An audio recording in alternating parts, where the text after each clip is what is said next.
Hello, it's been 5 weeks. What did I miss? Apparently a lot from what I saw. After the events of episode 10, learning that Nox is Odaka Kensei, Baku asks Zero what is the national secret hidden in the paintings. Zero refuses to say, to apparently not involve him into more danger. That's kind of too late, man, he's already your agent. After Fujimi interrogates Atsumi for 6 hours, there's cans of beer everywhere. Baku arrives and introduces himself, being recognized by Atsumi. He breaks down, revealing that he's the artist of the paintings, only wanting to get them back because they're his best works, his beloved works. They were forgeries commissioned by Kensei. He was still proud of them and they were still donated. The interrogation goes on through the night, and as Atsumi falls asleep, his body begins to grow mold, a sign that the nightmare in his body is starting to open his final mind's door. Baku goes back into Atsumi's dream and chooses to save him instead of pursuing Nox. Meanwhile, Nox is already uncovering whatever secret the paintings hide. It's a door, revealing a rustic room filled with files and a white suitcase. Baku finds and confronts the mold nightmare, but shrinks during the fight, making it hard for Baku to fight him normally. This is where the Wonder Form is introduced. It gives him size-changing powers, and wait, did he just say get in the hole? Get in the hole. This is a fun scene. I love shrinking stuff. It's one of my very favorite things. The sliding on the stair railing, the giant props, the waters dropping down the lawn chair they're fighting on. It's great. They even shrink microscopically, but it's not really the level of Ant-Man. It's a TV show though, so it's forgivable. After that fight, they track down the national secret and reach the room for themselves. Unknowingly, Nox already took what he came for, another driver. Following that episode is a mission I saw in the opening that I thought was just a gag, preventing a meteor strike. The dreamer is a kid this time. His name is Seiya. That's not even subtle with the name. Also 4Z reference in Nemu's poster. Space on your hand. And an alarm for a meteor strike blares and everyone is in a panic. Is it really a meteor or is it a nest? It's the former, we're not in Kabuto. Baku tries to use the barrier capsule but Nox shoots at him and something happens? It looks like it absorbs some sort of black smoke as Nox warns him about its dangers. They're then told that in 48 hours, the meteor will strike and humanity will be extinct. Please remember that everything that happens in this dream is reflected in real life. Baku reveals Nox's identity to Fujimi. Fujimi doesn't react well to this and defends Nox as a good person, revealing that he never believed him before when Nox told him of the existence of nightmares. Learning that Fujimi's obsession with the black cases is rooted with his previous treatment of his subordinate. Baku then visits the kid Seiya, who, funnily enough, unlike the space-themed rider, is having trouble getting friends. Baku tries to introduce himself, but the kid runs off and almost gets run over by a truck, with Baku using the barrier capsule with some kind of dark aura now. Baku gets hit in the head by a freaking baseball and wakes up to Minami and Seiya tending to his head injury. Seiya is a bit down, saying that his dream of becoming an astronaut may not actually come true. Baku encourages his dream and applauds his love for space. Using the information from the previous conversation, Baku returns to the dream world. And as Baku sleeps, Minami discovers the command center and meets Zero. Another emergency siren sounds off in the dream world, and Baku confronts Nox as he reveals that code is not a figment of Baku's imagination. It's real. He then takes out the driver from the previous episode and transforms into Nox Knight, which I'll just call Kamen Rider Nox for simplicity's sake. I've seen the previews for episode 16, it's okay. Nox's design is great. A motif of silver, white, and orange with black and yellow accents that looks like circuitry. His mask is very striking with the slanted visor, mirroring the sharp, angular design of his driver. He even has King Crimson's ability, which is pretty well translated into live action. Nox then destroys the barrier capsule and forces Baku to fight a shadowy Zeztz. After the ensuing fight, Nox destroys the shadow and reveals that the capsules are the power to make nightmares real.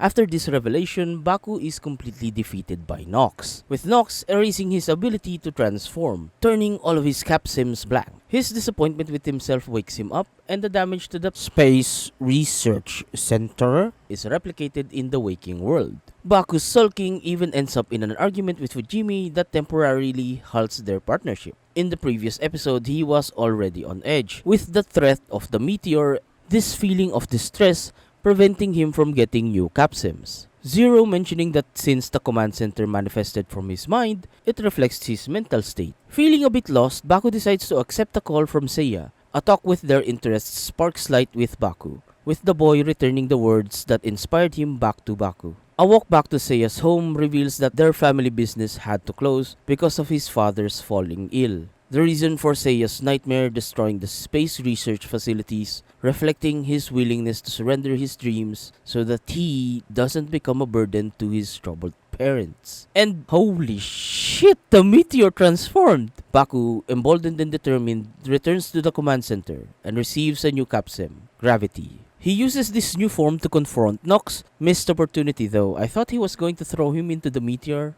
Baku fights and defeats the meteor nightmare, but he's absorbed into the black hole after the battle. Nox watches with a forlorn expression, and Zero arrives, calling Nox code number 4. The day is saved, but Baku refuses to wake, and Minami, concerned for his brother, confronts Zero. And where are we? The live stream? Nemu is here for some reason. She's also wearing the first dress we saw her in. Zero then issues a mission to eliminate Nox. Interestingly, Zero is starting to act like the stereotypical officer in those spy movies, not saying anything other than the objective. They're currently inside Baku's dreams, seeing the first time his misfortune started. Being struck by lightning as a child, and being in a special class, instructed by Odaka Kensei. There's also 11 other kids in the class, with Kensei as the instructor. Maybe we'll see one of the adult versions of these kids as one of the agents in the next chapter of the story. Meanwhile, Nox returns to this classroom in his dreams, being attacked by a Zeztz-shaped shadow. But in the waking world, everyone's experiencing the day turn into night, as Baku learns that his memories were tampered with. Determined to learn the truth of his childhood, he uses a black capsim to capture the lightning that taunted him as a child. Baku awakens to a new capsim, the power of nightmares made manifest. They're then transported to Nox's dreams, where Baku fights Nox again. Using the capsim from his nightmares, Baku transforms with the plasma capsim. I guess this is the Tokon boost or the Jimber Lemon of this season, and it's very nice. I thought the green on his horns would kind of look bad, but it actually looks good. It meshes with all of the yellow and gold in the body of the suit, with the lines of his suit denoting lightning and his speed-based powers. The capsim doesn't last long though, and Baku interrogates Nox to what was taken from his mind. I also got to highlight this moment with Minami where she slaps Zero across the face for giving Baku what amounts to a wetworks mission. He really is turning into the stereotypical spy superior. Baku grills Zero for information, but he constantly deflects, and the only thing he confirms is Nox's relation to Code. Meanwhile, Nox is reliving the worst day of his life as an agent, being stranded alone trying to fight a shadow. Nox is clearly traumatized by this moment. The time Code abandoned him to fend for himself in the world of dreams. Trying to fulfill the role in his dream, Nemu talks with Nox about his fear, with Nox being combative and unwilling to share his thoughts. Together with Nemu, Baku infiltrates Nox's nightmare again, with Baku identifying the enemy as Nox's nightmare, displaying the sympathy Nox needed in the time he was abandoned, giving Nox hope that he'll wake up from his nightmare. The nightmare is revealed, and it really looks like another rider from GO. It has the motif of a corrupted rider, even having the same chest-worn belt as the Code Riders. With his accumulated skill as an agent, Baku uses different capsims in his arsenal to fight the nightmare, along with a new capsim, the Zeoride Booster, that further adds to Plasma's design. His finisher is visualized as a vicious lightning strike, erasing the darkness in Nox's dream. Odaka and Baku part ways in the dream and both awaken, Minami giving her approval and concern for his brother, while Fujimi finds Odaka and he aims a gun at him. Odaka escapes and then meets with someone he refers to as the lady. These episodes are quite a doozy, clearly a transition to a new chapter of the show, which was already teased with this poster at this time of writing, revealing that other abandoned agents of code do exist. Like Zero said, Seven is the only agent remaining in his service, and I'm quite intrigued to know what this new group of characters are going to offer the show. I'm really invested in Fujimi and Nox's relationship, showing that Kensei's fall from grace clearly wounded Fujimi deeply. Nazca is also now convinced of Baku's powers and their job in the Paranormal Affairs Bureau, with one of the biggest highlights in these episodes being Minami's undeniable courage in slapping the shit out of a robot man who introduced himself as her brother's boss, who just, by the way, ordered the said brother to assassinate someone. Baku himself is also in some sort of transitional period, with him recently discovering that part of his childhood was removed for some nefarious reason, using his fear to create the plasma capsem from Nox's revelation that capsems are nightmares that are made real.